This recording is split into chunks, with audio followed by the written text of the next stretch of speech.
I have been a fan of the Need for Speed games since my inception with gaming, dating all the way back to the original PlayStation, having played the ones on the PlayStation 2, the Xbox 360 and PS3, and now the PS4 and Xbox One.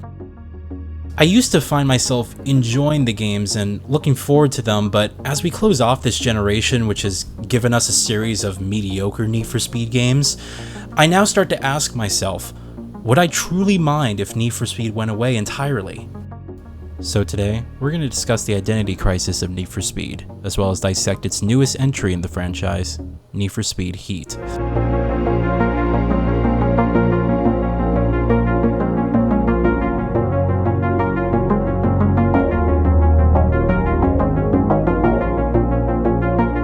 At the core of the Need for Speed franchise was a series about the adrenaline of speed, the feeling of inertia as you're powering through canyons and towns, highways at obscene speeds, the intense motion blur and light drag off the sides of the screen, and the quick, accurate response time needed to make a break for a hard right turn lest you fall off the side of a cliff and tumble down to your demise. Need for Speed has always been about the pacing of driving less than the culture surrounding it, the introduction of the street racing vibe and the quirky characters with very cliche and cringy dialogue helped provide a sense of drama surrounding what you were doing, but never distracted you from actually doing it. I find myself thinking at a crossroads with the modern day identity of this franchise, a game seamlessly wanting to become something else but desperately afraid to break out of the mold. It's like the equivalent of switching your gear into neutral and allowing your car to just fall its way down a hill. It doesn't seem to have the confidence to become something new and innovative, yet here it is screaming for innovation and reclamation of its curiosity. That's not to say the games aren't fun. Fun can be had and found with the modern day Need for Speed games, but where there's enjoyment, you'll often find frustration coupled right next to it. Over the past few entries in the series, I found myself growing increasingly frustrated with the games, doing my best to enjoy the driving and sense of speed, but finding the game almost discouraging me to push just that bit harder. The game's mechanics, world, and AI seem intent on being obstacles in your path, but instead of generating challenge, these create painful moments as you're no longer playing to win, you're playing to survive. The newest entry, Need for Speed Heat, is a perfect example of this imbalance, a game that's half decent on one end, but on the other, half disappointing. It's a game that tries to take the best elements from its two different identities, but fails to deliver on either. Heat tasks you with becoming a race car driver by day and a street driver by night. These sanctioned races are track and circuit based and have you racing against opponents with an absence of traffic and the inclusion of challenges. It's actually a really nice, relaxing moment when you play these races. They're generally challenging, and the challenge of learning the circuit can be quite engaging, albeit repetitive as well. On the other half is the night scene. These races are supposed to offer a sense of adrenaline, and they take place over longer, straighter distances, but also include traffic and, more notably, the police. The game promotes dynamism of its world by allowing police patrol to enter a race at any given moment. If your race just so happens to be on one of their patrol routes, they will find you and chase you down. Now, the idea of this seems reasonable and can be exciting given its potential, but the execution here is poor and sloppy, and sometimes you become the victim not due to your skill set, but due to the game's rules. There is also a modest layer of customization that allows for fine-tuning of engine mechanics, handling, horsepower, and voltage control, along with character customization and selection. You could represent yourself by the cars you drive and the clothes you wear, and the handling of those cars can be fine-tuned to be exactly what you're most comfortable with, or what you need to be efficient in a race. This layer of customization is good, and I found myself interested in it despite my lack of knowledge of how to do this in real life. The game does explain what each part does and how it affects your car, so you'll have a good idea of what you'll need to adjust for each race, but this ultimately isn't as complex as it may seem, and you're kind of scrolling through a list of options and buying parts to install. But here, the most expensive parts are sometimes not the best suited for you. And that's commendable because you have to think about what you're putting inside your vehicle instead of just using the logic of, okay, more money equals more power.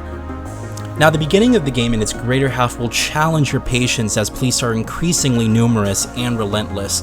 This isn't like Payback, where you slam into them 2 or 3 times and then they crash off in this epic, glorious fashion.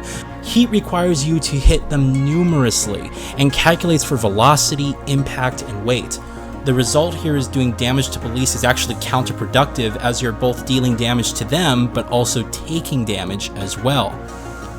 Now, the next best option, of course, is to outrun the police, but your introductory vehicles here are both significantly slower and not as versatile. And to add insult to injury, the game does not play by its own rules. Rubber band physics and AI are plentiful and used liberally in an effort to both challenge the player and create more tension. The game also takes into account that different cars can perform differently depending on the surface they're driving on. For example, I bought myself a Land Rover for off-road racing, and when I was being chased by the police, I thought to tactically take advantage of the situation by driving off-road into the mountains and thinking that I'll lose them because their Chevrolet Corvettes aren't designed for off-roading at all. To my amazement, however, I wasn't just followed, but kept up with, as the Corvette was driving seamlessly unaffected through cornfields, grass, mud, and sand as I continued to be pursued across the map. It didn't take long for the damage they did to my car to become unsustainable, and I was later arrested and all of my experience was taken from me. It's a gambling system and designed to be that way, all in an effort to raise tension. The more rep you earn, the greater the threat you become to police and ultimately to yourself. This makes leveling up counterintuitive, as you need to both earn rep doing street racing and earn credibility via the sanctioned racing. This is how you unlock more cars and upgrades to your vehicle, and it's inherently responsible for allowing you to progress through the game, yet the game does its best to block you from that progression. I did my best to toughen out the experience and was able to complete the game in a matter of around 18 hours. Now, alongside this mayhem is the game's narrative, which is more focused and character-driven than Payback, Rivals, or even the 2015 reboot. It's not a story you'll care about, but you'll be greeted with a few FMV cutscenes and then given a mission. A few of these missions include tailing a suspect, where you'll intentionally have to drive slower and stay further behind your target vehicle. The thing that got me thinking was, isn't this the exact opposite of what Need for Speed is supposed to be?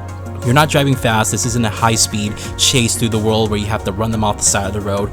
This is a speed-limited, stealthy mission structured to get you to care about the game's narrative and what you're doing.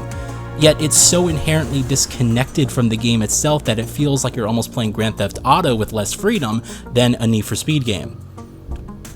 Without spoiling anything, the last race of the game does include a chase with an iconic Need for Speed car, but this mission just feels like all the other ones with a bit more of a build-up. It's not exciting, and when you finish the game, you'll be thinking of how great the older games were and how soulless the new ones are. So Heat isn't a terrible game by any stretch. It's functional and fun can be had and found, but it does nothing to represent the Need for Speeds of the past and does nothing to innovate the franchise for the future. I can only hope with the new generation and engine that the next Need for Speed game we'll be seeing creates true identity that welcomes and breathes new life into the franchise, but also respects what came before it. Because the intensity of Most Wanted, the ferocity of Hot Pursuit 2, and the world building of Underground deserves to be recognized not for what they are, but for what they did, giving us all a desiring need for speed.